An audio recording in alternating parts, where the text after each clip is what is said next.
I stopped watching football because black people told me to, and I miss it. I miss it a lot. I miss it so much. So. I caught a little bit of the Redskins game, and I felt bad. I feel like I was betraying my community. I felt really fucking bad. Because niggas will bully you into blackness. I don't know if you know this shit. Like, don't make you do shit, you know? Like, oh, really? You think Adele deserved the Grammy over Beyonce? Is that what you really feel?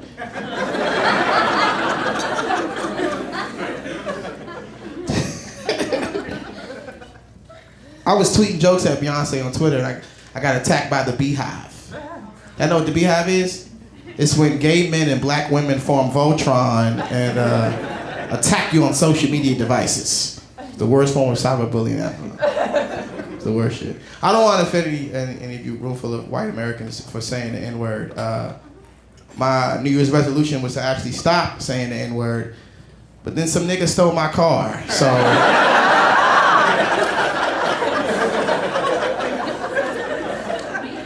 I'm back on the wagon. And some niggas stole my wagon, so here we are. I didn't get my car stolen. I was carjacked. It was a bad experience and shit. I got in a fight. It was at UCLA when my car got stolen and shit. It was bad. It's like, I got in a fight. It was the weirdest thing ever to fight on the UCLA campus. Let me tell you what happened, right? First of all, this is how I knew the guy was gonna beat me. This is how I knew the guy was gonna beat me, right? Right before we fought, this guy took off his shirt and folded it. He folded his shirt in 4 corners. I'm like, oh my God, this is about to be a meticulous ass whooping. I'm about to whip my ass meticulously. I'm about to get beat up by a Gap employee. Guys, I just celebrated 1 year of marriage. That's a thing. Come on. We have been married for a little bit over a year, but we've been dating total for about 11 years. Which is, I like that some people laughed in my face at that. Okay, that wasn't a joke. Just the truth. Usually when I say that, it's not so much meant with laughter as it is, usually a lot of guys will give me a lot of crap for that. You know, they'll be like, bro, come on, what are you doing? You know, there's other chicks out there, right? But every single time I have to be like, yes, but you don't understand, because this one's, you know, convenient. So,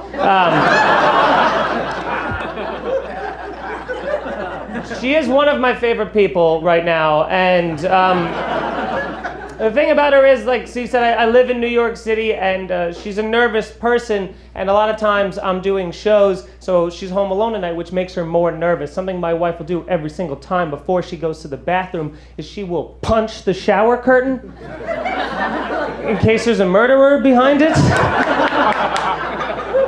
It's like a real thing that she does, and when I first heard that, I was like, oh, I just married a crazy person. That sucks for me, huh? That's terrible. But the more I say that on stage, I swear to God, the more women look at me like, yeah, of course. Like, what? Like, are you not punching it? Like, how would you know if there was an intruder afoot? If it's not that, you women do other things. I had a woman after a show come up to me and she was like, that's what I do, but I don't punch it because that's weird. What I do is I just like rip it back really fast. That's your whole plan? I don't get it. What? That's everything. That's A to Z. You just want to startle the murderer. That's what you're going for. You just want to rip it back so you can be like, Jesus Christ, don't do that.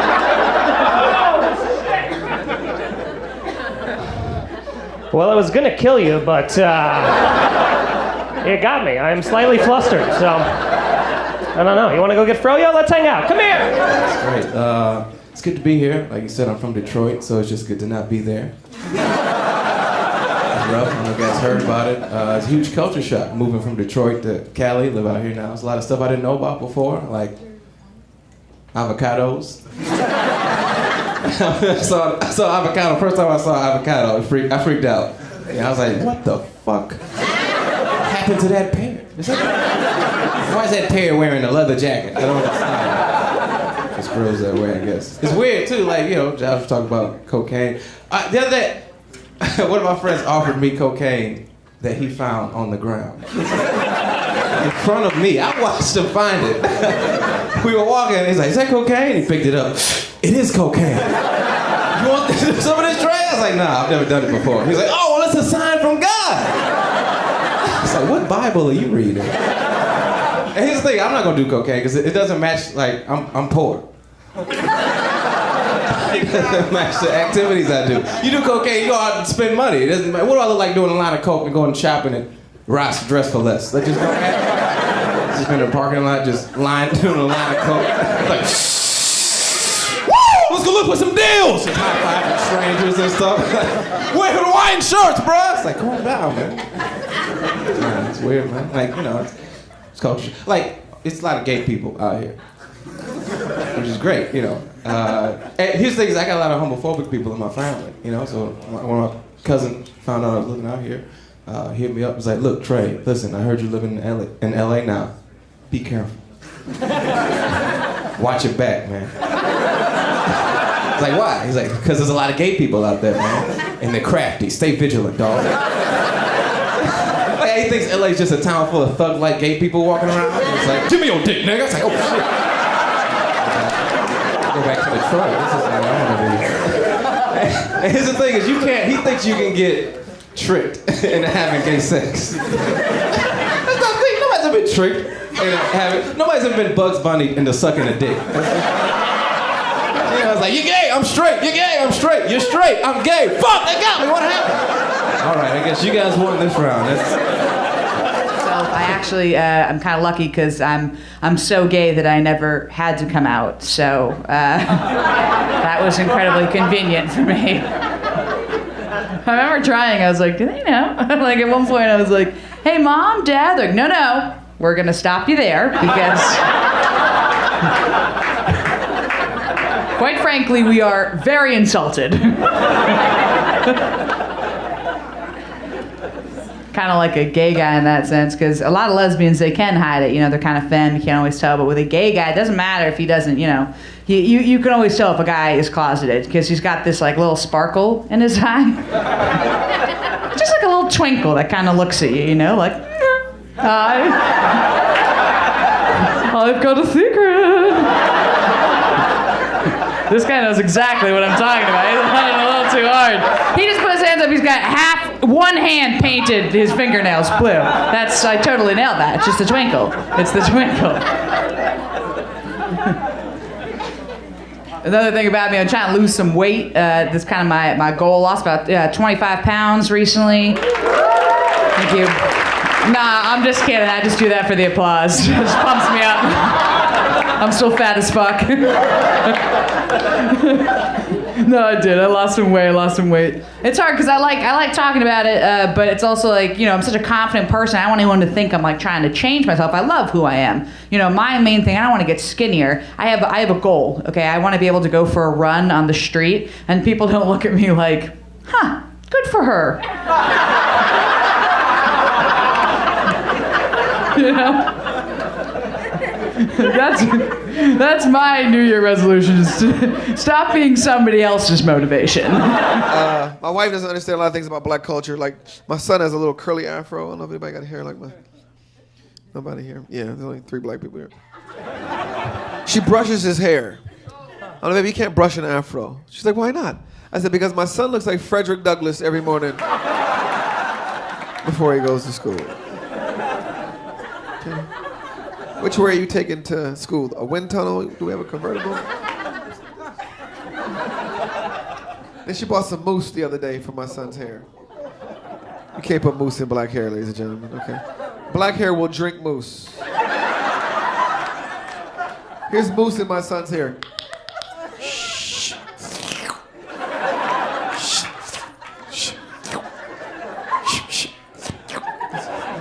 It won't stay. I can tell she doesn't know what she's doing because the hair care products, the box, there's no sign of it being for black hair. There's white boys surfing and flowers. And I said, I need to know that the box is for us, okay? I need to see a fist, an afro, a bag of weed, something to let me know. Flavor Flav, something.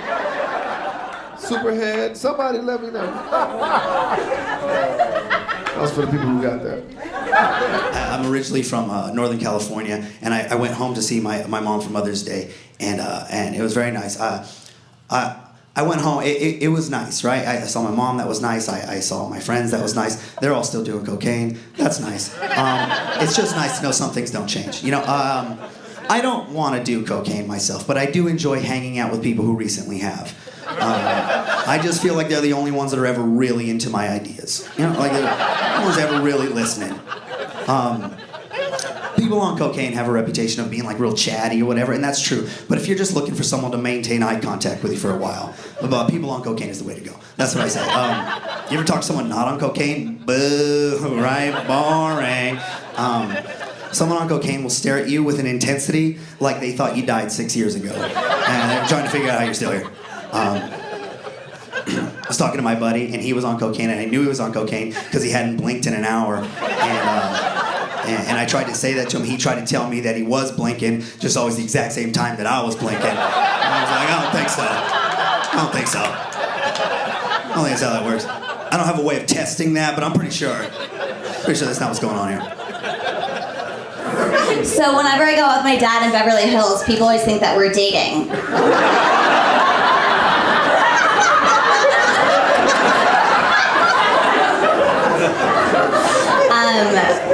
Yeah, and it's only worse when I call him daddy. But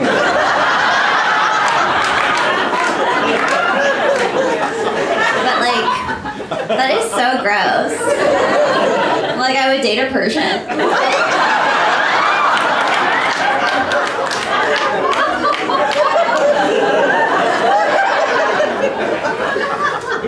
Thank you. I started taking Krav Maga, which is Israeli self-defense. Yes! And it's taught by these retired Israeli soldiers. And I can't tell if I love Krav Maga or just Israeli men on top of me. Israeli. I was just recently eating Dove chocolate for sad ladies.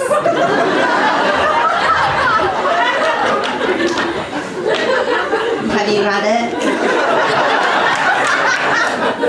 And the rappers, they say different sad lady things, right?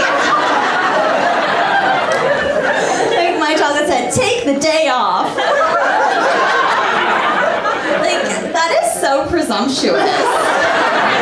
Like, I have a job. I remember I was getting hit on a lot when I was single. I didn't like it. I was getting hit on by mostly homeless women. It was fun. This one time it happened at a grocery store. I was at Ralph's and I was in the aisle buying some cereal and shit, and I smelled something weird, and I turned around, and it was this homeless lady holding the box of apple pie, and she looked like she was on the verge of tears, man. She was just like,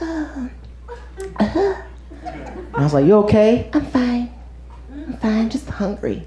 Just really hungry. And I was like, you want me to help you buy the apple pie? That'd be very nice, thank you so much. My name's Anna. I'm like, my name's Jermaine, nice meeting you, right? And like, I ain't gonna lie, she looked kind of good. Like, she did. Like, she might have been like 1 week homeless. Like, maybe like a couple, like, she just got homeless. It didn't hit her yet. So, you know what I mean? So I'm like, this might work. So we